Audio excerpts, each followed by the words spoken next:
भारत के एक बड़े जियोपॉलिटिकल मूव की। जियोपॉलिटिकल मूव की दो तस्वीरें हैं, एक में विदेश मंत्री जयशंकर साहब पुतिन से हाथ मिलाते हुए हैं और दूसरे में वांग वी से मुलाकात करते हुए एस डोभाल साहब हैं। ये दोनों तस्वीरें फिलहाल के आजकल के दिनों की हैं और इन तस्वीरों के तमाम तरह के मायने निकाले जा रहे हैं। मायनों में सबसे पहला जो मायना चल रहा है वो ये कि क्या भारत ब्रिक्स समिट में इन लोगों को बुलाने में कामयाब होगा। ऐसा क्यों कहा जा रहा है? क्योंकि इन दोनों की जो नजदीकी थी वो कहीं ना कहीं भारत के लिए अमेरिका से दुश्मनी का कारण बन रही थी। भारत के खिलाफ अमेरिका में बकायदा एक बिल भी पास हो रहा है जिसमें रूस से ट्रेड करने के ऊपर 100% टैरिफ लगाने की बातें कही जा रही हैं। भारत इस साल अब तक का सबसे ज्यादा ट्रेड रूस के साथ करने जा रहा है। उसके बावजूद भी भारत ने इन दोनों को साधने के लिए अपने दो बड़े राजनेताओं को भेजा है। ऐसा क्यों हो रहा? दो बड़े, एक राजनेता हैं और एक हमारे डिप्लोमेटिक ऑफिसर हैं, इनको भेजा है। ऐसा क्यों हो रहा है? क्योंकि आज से 2 हफ्ते पहले मैंने आपके सामने एक सेशन किया था जिसमें जानकारी दी थी कि ब्रिक्स समिट में पुतिन और शी जिनपिंग के आने पर डाउट हो रहा था। अब ये ब्रिक्स समिट क्या है, इस पर मैंने आपको पहले भी बताया था। Bharat, Brazil, Russia, India, China, South Africa, इन 5 संस्थापक देशों द्वारा बनाया हुआ एक दुनिया के देशों का समूह है जो कि विकासशील राष्ट्र हैं, विकसित होने की राह पर हैं, बड़ी जनसंख्या को रिप्रेजेंट करते हैं और आने वाले समय में एक बड़ा गुट कंसीडर किए जाएंगे in comparison to NATO, in comparison to EU. एक ऐसा ग्रुप बनता चला जा रहा है जो अपने हितों की बातचीत करता है। इसमें से जो बहुत ज्यादा नजदीक आ चुके हैं वो रशिया और चाइना है, लेकिन इंडिया कहीं ना कहीं आज भी बीच में ही लटका हुआ है क्योंकि ब्रिक्स कंट्रीज की अपनी एक चाहत है कि वो अपनी एक करेंसी निकाल दें ताकि डॉलर को डी डॉलराइज किया जा सके। अर्थात अमेरिका का जो डॉलर है उसमें दुनिया व्यापार करे, ये मजबूरी हटा दी जाए। ब्रिक्स कंट्री जो कि 5 कंट्री संस्थापक हैं, साथ में 6 और कंट्री अब शामिल होकर लगभग 11 कंट्रीज एक्टिवली पार्टिसिपेट कर रही हैं। क्यों नहीं आपस में ट्रेड करने के लिए एक ऐसी करेंसी बना लें जो एक दूसरे की जरूरतों की पूर्ति करती रहे। लेकिन ब्रिक्स की इस मंशा पर अमेरिका की गहरी नजर है और भारत जो कि अमेरिका से व्यापार करके बिलियंस ऑफ डॉलर कमाता है, उसकी मुसीबत यह है कि वो कौन से तरफ जाए। रशिया और चाइना के साथ जाए जहां से उसे डॉलर खर्चने पड़ते हैं क्योंकि रूस और चाइना से हम जो सामान मंगाते हैं उसमें हमारी जेब से डॉलर्स जाते हैं। वहीं दूसरी तरफ अगर हम बात करें तो डॉलर्स की कमाई का मात्र जो साधन सबसे बड़ा है उनमें से अमेरिका के साथ होने वाला व्यापार है। यही कारण है कि ट्रंप आए दिन भारत को धमकाते रहते हैं कि हमारे साथ अगर आपने सही से व्यापार नहीं रखा तो हम टैरिफ लगा देंगे। ऐसी रस्साकशी के बीच आज की स्थिति में भारत के विदेश मंत्री रूस में और डोभाल साहब चाइना में, ये तस्वीरें बहुत सारे मायने बताती हैं। क्या भारत जियोपॉलिटिकली अब इस तरफ मूव कर रहा है कि हम रूस और चाइना को साधते हुए अमेरिका से पंगा लेंगे या फिर रूस के साथ आगे बढ़ेंगे और अमेरिका के टैरिफ भी झेल लेंगे? क्या है इन सब के मायने? क्या BRICS summit successful Bharat host करा पाएगा? आइए आज के सेशन में इन सारी बातों को करते हैं। लेकिन उससे पहले जैसा मैंने आप सभी से कहा था कि यदि आप चाहते हैं कि हमारी यात्रा से जुड़ें, आप जो हम यात्रा 30 दिन 30 सवालों के साथ लेकर कर रहे हैं, अगर आप उससे जुड़े रहना चाहते हैं तो हमारे चैनल अंकित इंस्पायर इंडिया, अंकित अवस्थी व्लॉग्स, इन्हें सब्सक्राइब कर लीजिए। व्लॉग पर आज हमने हमारी बिहार यात्रा के बारे में जा डाला है, आप जाकर उसे अवश्य देखें, हमारी यात्रा के अनुभव समझें, किस तरह से हमको लोकल लोगों की तरफ से इतना स्नेह मिला, वहां की लोकल कल्चर क्या है, फोक म्यूजिक क्या है, मिथिला की असल मायने में जो होस्ट करने की प्रवृत्ति है वो कितनी खूबसूरत है, ये जानने के लिए हमने आपके साथ में एक वीडियो यहां साझा किया है, आप समय निकालकर उसे अवश्य देखें। चलिए आगे बढ़ते हुए साथियों लेकर चलते हैं हमारे उस पॉइंट पर जहां हमने आपको 2 हफ्ते पहले छोड़ा था। हमने छोड़ा था कि क्या ब्रिक्स समिट में भारत के अंदर पुतिन और जिनपिंग नहीं आएंगे। यह सवाल क्यों था? क्योंकि असल मायने में चाइना और भारत का इन दिनों व्यवहार कुछ ठीक चल नहीं रहा है। चल नहीं रहा है से क्या मतलब है? असल में इन दिनों चाइना अरुणाचल प्रदेश को लेकर काफी मुखर हो चुका है। हाल ही में भारत ने जैसे ही अरुणाचल प्रदेश के कुछ शहरों के नाम बदले, 27 जगहों के नाम भारत के द्वारा जब बदले, तो चाइना ने उसके ऊपर तीव्र प्रतिक्रिया दी। चाइना की मीडिया ने भारत के इस मूव को पूरी तरह से गलत करार दिया कि आप अरुणाचल प्रदेश में इतना ज्यादा हक क्यों जता रहे हैं। कहानी क्या है? अरुणाचल प्रदेश लगभग 3,500 किलोमीटर की सीमा भारत और चीन साझा करते हैं। उनमें से पूर्व की तरफ जो अरुणाचल प्रदेश है इसे चीन तिब्बत का हिस्सा मानता है और चूंकि चीन ने तिब्बत पर कब्जा किया हुआ है तो वो ये मानता है कि अरुणाचल प्रदेश भी उसी का होना चाहिए, जबकि भारत अरुणाचल प्रदेश को पूर्वोदय यानी कि सबसे पूर्व का सबसे पहला राज्य मानता है और उसी तरह से भारत का अभिन्न अंग अरुणाचल प्रदेश है।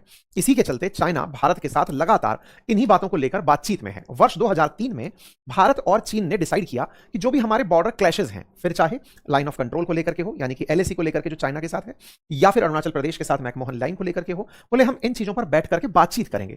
2003 में तय हुआ, विशेष प्रतिनिधि बनाए गए कि हर साल मिलेंगे, बॉर्डर इश्यूज रिजॉल्व करेंगे। ये लोग मिलते रहे, लेकिन 2020 में जब गलवान वैली इंसिडेंट हुआ तो उस समय ये मीटिंग स्थगित हो गई। गलवान वैली मीटिंग के मतलब इंसिडेंट के बाद 2024 में जाकर के फिर ये मीटिंग दोबारा रिवाइज होती है। अब जाकर के इसकी 25वीं मीटिंग है जो आप अभी होते हुए सुन रहे हैं। वर्ष 2025 में भी मीटिंग हुई, 2024 में भी हुई और 2026 में भी ये मीटिंग आयोजित हुई है। तो असल मायने में भारत की तरफ से डोभाल साहब वांग वी से मुलाकात जो करने गए हैं वो सीमा वाला जो मामला है जिसके ऊपर एनुअल मीटिंग होनी चाहिए, उस मीटिंग के लिए ही आप यहां पर गए हैं। लेकिन जब आप गए हैं तो यहां से भारत की तरफ से इन्विटेशन भी शी जिनपिंग के लिए गया है कि भारत इस साल ब्रिक्स समिट को होस्ट कर रहा है, तो आप यहां पर पधारिए। भारत की तरफ से या दोनों देश जो हैं इसके लिए बाकायदा WMCC नाम से कमेटी बनाए हुए हैं जो इन दोनों विषयों के ऊपर लंबे समय से चर्चा करते आए हैं। और ये जो मुलाकात है ये 25वें दौरे की मुलाकात है। 2023 में इस मुलाकात की शुरुआत हुई थी और भारत ने बकायदा डोभाल साहब को अपना विशेष प्रतिनिधि नियुक्त किया हुआ है ताकि वो चीन के साथ में इन विषयों के ऊपर प्रॉपर तरीके से बातचीत रख सकें। तो पहली बात तो ये कि डोभाल साहब चाइना गए क्यों? तो आधिकारिक रीजन था, बिल्कुल था। क्या था? Border issues. बॉर्डर इश्यूज में क्या ये अरुणाचल प्रदेश वाला मामला उठा होगा? देखिए 25वीं बार मीटिंग हुई है, 2023 से चली आ रही है, तो ऐसे में 25वीं बार बैठे हैं तो कुछ तो कंक्रीट होता ही होगा। पिछली बार वांग भी भारत आए थे, इस बार डोभाल साहब वहां गए हैं, तो कुछ ना कुछ तो इन लोगों के बीच में बातचीत रही होगी। क्या बातचीत होने से कोई समाधान निकलता है? बिल्कुल निकलता है। पिछली बार जब बातचीत हुई थी तब भारत और चीन ने काफी सारी चीजों पर प्रतिबंध हटाए थे, जैसे चीनी कंपनियों के ऊपर, या फिर भारत और चीन की जो यात्राएं थी, जो डायरेक्ट फ्लाइट्स थी, उन्हें रिज्यूम किया गया था। भारत की तरफ से जो कैलाश मानसरोवर यात्रा पे लोग जाते हैं, चीन ने उन्हें परमिट कर दिया था, क्योंकि वो क्षेत्र तिब्बत में है और तिब्बत चाइना के कंट्रोल में है। तो ऐसे में भारत और चीन जब मुलाकात करते हैं तो उसके फायदे जरूर होते हैं। तो क्या ये मान लिया जाए कि ब्रिक्स समिट में चाइना की तरफ से कोई आएगा? देखिए माना जा रहा है, क्योंकि ये सितंबर में ही मीटिंग होने वाली है, सितंबर के निश्चित दूसरे हफ्ते के अंदर ये मीटिंग होगी। माना जा रहा है कि उस समय पर भारत में ये तमाम राजनेता प्रेजेंट रहेंगे, और राजनेताओं में चाइना इस बार अपना डेलीगेशन, पिछली बार जब 7 साल पहले जब शी जिनपिंग आए थे तब 200 लोगों का डेलीगेशन लेकर आए थे, इस बार 400 लोगों का डेलीगेशन लेकर संभवतः शी जिनपिंग भारत हो सकते हैं। ये चाइना की मीडिया के अंदर चर्चाएं चल रही हैं, कहा जा रहा है कि दोनों के बीच में बातचीत हो रही है, और इन बातचीतों में मायने निकाले जा रहे हैं कि शी जिनपिंग भारत आएंगे। ये रॉयटर्स ने अपनी तरफ से लिखा है और कहा है कि 7 साल बाद शी जिनपिंग भारत आ रहे हैं, और वो अपने साथ लगभग 400 अधिकारियों का एक बड़ा प्रतिनिधिमंडल लेकर भारत पहुंच सकते हैं। 12 और 13 सितंबर को ब्रिक्स समिट दिल्ली के अंदर आयोजित हो रही है। भारत इस साल इसका होस्ट है। पिछले साल ब्रिक्स समिट जब ब्राजील में हुआ था तब मोदी जी तो गए थे, लेकिन ना तो शी जिनपिंग गए थे ना पुतिन गए थे। तो भारत के लिए इस मीटिंग में इन लोगों का बुलाया जाना बड़ी बात माना जा रहा है। क्या ये दोनों मुलाकात जब करेंगे तो उसके कुछ मायने निकाले जाएं? निश्चित निकाले जाएं, क्योंकि भारत और देखिए, जब भी कोई दो देश अपने राष्ट्राध्यक्षों की मुलाकात करवाते हैं, तमाम प्रकार के प्रतिनिधि आते हैं, तो बहुत सारी चीजें रिजॉल्व होती हैं। भारत और चीन के बीच में सबसे बड़ा मुद्दा जहां एक और सीमा का है, दूसरी तरफ व्यापार का भी है। भारत चीन के साथ व्यापार करके व्यापारिक घाटे में रहता है, और जब व्यापार का घाटा होता है तो उस घाटे को कंपनसेट करने के लिए भारत चाहता है कि भारत से ज्यादा एक्सपोर्ट होने लगे चीन की तरफ। कैसे हो ये देखने का विषय है, तो इसके ऊपर चर्चाएं आने वाले टाइम में रहेंगी। इसके बाद बात करते हैं पुतिन की। क्या भारत पुतिन के लिए कुछ कर सकता है? देखिए, पुतिन से मित्रता हमारे लिए बहुत ही, मतलब ऐसा समझिए दुधारी तलवार है। हम एक तरफ अगर जाएं तो कुआं है, दूसरी तरफ जाएं तो खाई है। कैसे? देखिए, दुनिया में इस समय जब से स्ट्रेट ऑफ हॉर्मुज पर संकट आया है, तेल कहां से खरीदें भारत के लिए बड़ी चिंता का विषय रहा है। भारत ने पिछले जुलाई में, जब से यह संघर्ष चल रहा है, अपनी कुल आवश्यकता का 50% से ज्यादा तेल रशिया से परचेज किया है। जहां तक युद्ध शुरू होने से पहले यह 30% तक ही था, अब बढ़कर 50% हो गया। मतलब अगर 2 बैरल तेल भारत मंगाता है, इंपोर्ट करता है, अपनी ऊर्जा आवश्यकता का 85% भारत ऑयल इंपोर्ट करता है, और उसमें से अगर मान लीजिए 2 बैरल तेल मंगा रहे हैं समझने के लिए, तो 1 बैरल तेल आज भारत में रूस से आया हुआ है। ऐसे समझने में समझना आवश्यक यह है कि एक समय पर भारत की ऊर्जा आवश्यकता का 50% से अधिक हमें गल्फ पूरी किया करता था। आज गल्फ की जगह रशिया इकलौता है जो पूर्ति कर रहा है।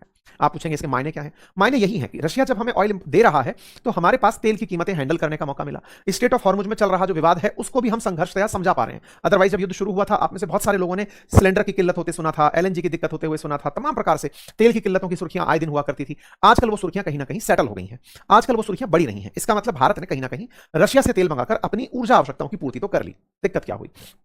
दिक्कत यह हुई कि ये पूरा खेल सजाया तो अमेरिका ने था, बम तो अमेरिका ने फोड़े थे। चाहता क्या था अमेरिका? अमेरिका चाहता था कि आप लोग तेल अमेरिका से खरीदो, अमेरिका से तेल खरीदो, इसके लिए स्ट्रेट ऑफ हॉर्मुज बंद है, अब आप हमसे आकर के तेल खरीदने आओ, या हमारा कब्जा है वेनेजुएला पर, आप वहां से खरीदने आओ।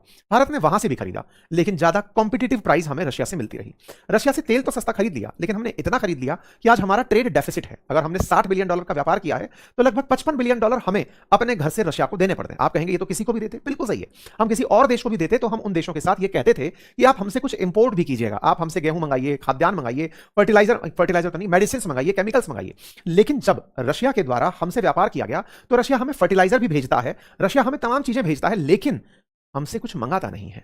ऐसे में भारत के बिल में सबसे बड़ा नुकसान इस बात का होता है कि हमारे घर से आए हुए डॉलर खरीदने में चले जा रहे हैं। डॉलर आते कहां से हैं? डॉलर आते हैं दुनिया भर में जो भारतीय नौकरी कर रहे हैं, और वो अपने घरों को जो रेमिटेंसेस भेजते हैं, वहां से भारत तक डॉलर पहुंचते हैं।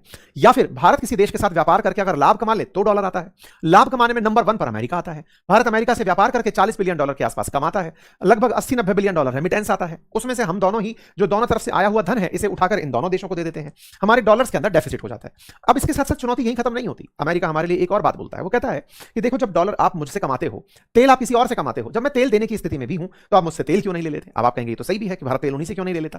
भारत के लिए इसके अनेक मायने हैं। अनेक मायनों में सबसे बड़ी बात यह है कि जब गल्फ पर प्रतिबंध लगा था तो भारत ने लगभग 39 कंट्रीज के साथ ऑयल इंपोर्ट करने की योजना बनाई थी। हम कभी भी नहीं चाहते कि किसी एक देश पर हमारी निर्भरता हो। आज अमेरिका के साथ हमारी एक हद तक की निर्भरता है, हम नहीं चाहते कि तेल की निर्भरता भी उसी से हो, और आए दिन वो वही हाल कर दे जो उसने हाल ही में कनाडा के साथ किया है। आज कनाडा और अमेरिका के रिश्ते जगजाहिर हैं। आप में से बहुत सारे लोगों ने यह चीज अच्छे से नोटिस की है कि कनाडा और अमेरिका फिर से ट्रेड वॉर में एंट्री कर गए हैं, एक दूसरे के ऊपर 50% टैरिफ लगा रहे हैं। अगर यही हालात बने रहे तो वो दिन दूर नहीं जब भारत की निर्भरता होने पर अमेरिका अमेरिका उसे अपनी उंगलियों पर चलाएगा। इसलिए भारत हमेशा सप्लायर्स में भी डाइवर्सिटी रखता है। हम खरीदेंगे जरूर, लेकिन अलग अलग लोगों से कुछ कुछ खरीदते रहेंगे। ये भारत का पक्ष हुआ। लेकिन अब मुसीबत यहीं खत्म नहीं होती। मुसीबत बढ़ जाती है जब भारत के सामने एक और स्थिति बनती है, और वो ये कि अमेरिका कहता है कि अगर आपने रूस से तेल खरीदा तो आपके ऊपर 100% टैरिफ लगाएंगे। 100% टैरिफ का अमेरिका ने बिल भी पास कर लिया है, राष्ट्रपति के साइन होने बाकी हैं। ऐसे में हम पुतिन को साधें तेल खरीदने के लिए या अमेरिका के साथ रहें, यह हमारे लिए मुसीबत है। लेकिन आज की स्थिति यह है कि भारत ने पुतिन को बुलाने के लिए जयशंकर साहब को भेज दिया है। जयशंकर साहब पुतिन से मिले हैं, जो कि ये थॉट रखते हैं कि ब्रिक्स करेंसी होनी चाहिए। भारत हालांकि मना कर चुका है कि हमारा ब्रिक्स करेंसी में कोई इंटरेस्ट नहीं है, लेकिन पुतिन कहते हैं कि अगर आप लोग इस तरह से करते रहे तो कभी भी अमेरिका आपको आगे बढ़ने नहीं देगा। लेकिन कुछ भी हो, भारत ने विदेश मंत्री जयशंकर साहब को 23-24 अगस्त के दिन इनसे पुतिन से मिलने के लिए भेजा। आप यहां पर मुलाकात की तस्वीरें देख सकते हैं। यहां पर इनके प्रतिनिधि मंडल से, सर्गेई लेवरोव से, तमाम वो तस्वीरें हैं जहां आप पहुंच करके सबसे मुलाकात करते हैं, भारत का पक्ष रखते हैं और कहते हैं कि भारत रूस से और भी कुछ मंगाता रहेगा। Bharat small capacity nuclear power units भी रूस के साथ विकसित करेगा। एस जयशंकर साहब यहां पर बोलते हैं, कहते हैं कि भारत और रूस की मित्रता जबरदस्त है सर। यह भी कहा जाता है कि साहब हम आने वाले समय में चाहते हैं कि पुतिन की और प्रधानमंत्री मोदी की जो आने वाले समय में 3 बड़ी मुलाकातें हैं। असल में क्या है कि अभी अगस्त के एंड में प्रधानमंत्री हो सकता है किर्गिस्तान जाएं, क्योंकि वहां पर एससीओ की समिट है। उस एससीओ की समिट में पीएम मोदी और पुतिन की मुलाकात होगी और शी जिनपिंग की भी मुलाकात होगी। नंबर दूसरा, सितंबर में पुतिन की भारत यात्रा होगी, तो भी प्रधानमंत्री मोदी के साथ मीटिंग होगी। तीसरा, साल के अंत में पुतिन और भारत के प्रधानमंत्री की मुलाकात एनुअल समिट में भी होगी। एनुअल समिट क्योंकि भारत और रूस जो है वो हर साल मीटिंग करते हैं। एक साल रूस में होती है और एक साल भारत में होती है। ऐसे में भारत की जो मीटिंग है वो बहुत मायने रखती है। ऐसे में जयशंकर साहब का व्यक्तिशः जाकर के इस तरह से इनवाइट करना और ये बोलना कि आपके साथ तो हमारी बातचीत जो है वो बहुत अच्छे स्तर की है, ये दर्शाता है कि भारत जो भी है आने वाले समय में रूस को तो छोड़ने वाला नहीं है। पुतिन ने भी इस बात को एडमिट किया और कहा कि हाँ सही कह रहे हो, हमारा इन दिनों व्यापार बढ़ा है। पिछले साल थोड़ा सा घटा था, लेकिन इस साल फिर से व्यापार हमारा पेस पर है। तो रूस के लिए भारत एक बहुत अच्छा ग्राहक मिल गया है, जो रूस और यूक्रेन के युद्ध में आज भी रूस के साथ खड़ा होकर उसे डॉलर सप्लाई कर रहा है। हालांकि रूस की इकोनॉमी जरूर थोड़ी गिरी है, लेकिन चूंकि चाइना उससे भरपूर खरीदारी करके उसे ताकत दिए हुए है, तो भारत नहीं चाहता कि रूस और चाइना इतने नजदीक आ जाएं कि भारत के खिलाफ रूस खड़ा हो जाए। ये तमाम प्रकार के शह और मात के खेल हैं विदेश नीति के अंदर, और भारत उनको साधते हुए आगे बढ़ रहा है। मायना क्या निकाला जाए? क्या पुतिन आएंगे? देखिए, जिस तरह से भारत ने अपनी तरफ से जयशंकर साहब को भेज दिया है, मानकर चलिए कि पुतिन आएंगे। शी जिनपिंग आएंगे, मानकर चलिए कि शी जिनपिंग भी आएंगे। जब सब लोग यहां आएंगे तो हम इसके क्या फायदे निकालें? देखिए, फायदे यही हैं कि भारत इन सबको प्यार से ये जरूर कहेगा, जैसे जयशंकर साहब ने अभी जाकर रशिया में कह दिया है कि सर वो $50 बिलियन का ट्रेड डेफिसिट है, उसे एड्रेस करिए ना। मतलब उससे हमसे भी कुछ खरीद लीजिए, क्योंकि आपको भी जरूरत पड़ती है कुछ चीजें, वो आप खरीद लीजिए। तो हम आपके साथ व्यापार को या तो रूबल में करने लगे या फिर आप हमसे कुछ मंगाइए। तो एक तरह से बातचीत से ही रास्ता खुलता है और भारत उसी तरफ आगे बढ़ रहा है। कैसा देखा जाएगा इस मीटिंग को? तो जवाब यह है कि एक बार के लिए जहां असंभव लग रहा था कि शी जिनपिंग और पुतिन भारत आएंगे, भारत ने आखिरी मोमेंट पर अपने 2 बड़े तुरुप के इक्के निकालकर दोनों दिशाओं में भेज दिए हैं और भेज करके यह संभव कर दिया है कि ये आने वाले समय में आपको भारत में दिखाई दे जाएंगे। आप इसे कैसे देखते हैं जरूर बताएं, लेकिन अमेरिका इसे जरूर टेढ़ी नजर करके देखेगा, वो मैं पहले आपको बता दे रहा हूं। फिलहाल के लिए इतना ही। जानकारी पसंद आई हो साथियों से साझा करें, चैनल पर नए हैं सब्सक्राइब करें, और हमारी राम यात्रा जो चल रही है 30 दिन 30 सवाल, बहुत सारी जगह, नेपाल हम होकर आ चुके हैं, श्रीलंका तक हमारी यात्रा चलेगी। तमाम जगहों पर आप सबसे मुलाकातें हो रही हैं। हमारे अनुभव कैसे हैं, हम क्या महसूस कर रहे हैं, आप हमारे चैनल व्लॉग्स पर जाकर के देख सकते हैं। उसका लिंक कमेंट बॉक्स में है। हमने एक बहुत अच्छा एक इंटरव्यू पॉडकास्ट किया हुआ है, अंकित इंस्पायर इंडिया पर है। अगर फुर्सत मिले तो जरूर देखिएगा। धर्म की समझ आपके दिमाग में विकसित होगी, ऐसा मुझे लगता है। फिलहाल के लिए इतना। जय श्री राम।